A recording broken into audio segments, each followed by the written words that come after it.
Hey, what's up, lightboltjoe here. Today we are going to discuss the cult classic film which started an empire, Heathers. Came out in 1989, starring Christian Slater, Winona Ryder. Christian plays JD, Winona plays Veronica. She is trying to become part of the Heathers, kind of, but she realizes that they're all bitches, so she wants nothing to do with them, really. JD is this rebellious psychopath who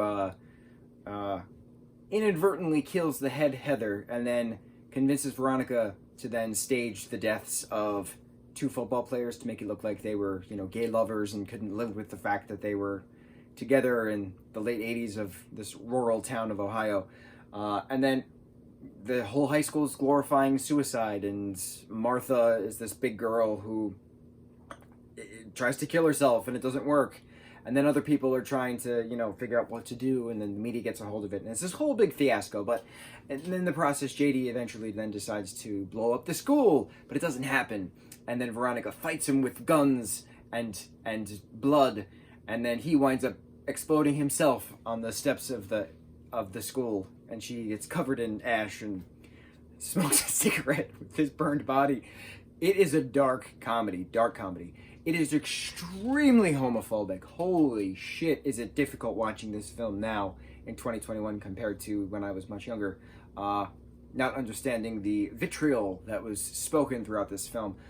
But this did spur the Heathers musical, and then that spurred a whole musical number in Riverdale, which was awesome. Barrett, I forget her last name, but she played Veronica in the original Broadway show, and then she played Janice in the original Broadway show of Mean Girls. So I gotta say, without Heathers, there would be no Jawbreaker, which came out in '99. Without Heathers, Jawbreaker, there would be no Legally Blonde, which came out in '01, and then there would never be Mean Girls, which came out in '04. So I gotta say, the three of those films really pushed up to Mean Girls, which then is just in a league of its own. But you could tell where certain influences of Mean Girls pops into Mean Girls, the 2004 show, the 2015 Broadway musical, 2017 Broadway musical. I don't remember when the show came out, to be honest. I know it started a long time ago. Now it's on a national tour. There's going to be a movie musical of it.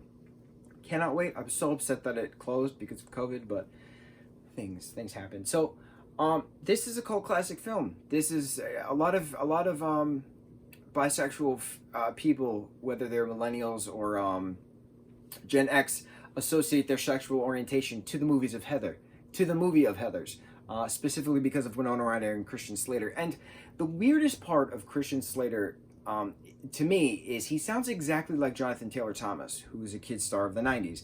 So if I'm like looking away and I'm just listening, I hear like certain words being spoken, and I was like, wait a minute. I had to do a double take. I was like, that's not JTT, that's CS. Playing JD. Too many acronyms. Funny thing is I'm actually a JD. I am Joseph Damien, so I am technically a JD. So who knows? Maybe I'll blow myself up. No, that is far too dramatic. Woo, woo. It's a good movie, minus all of the homophobic nonsense. But it's a good movie of don't glorify suicide. It's the best way to put it.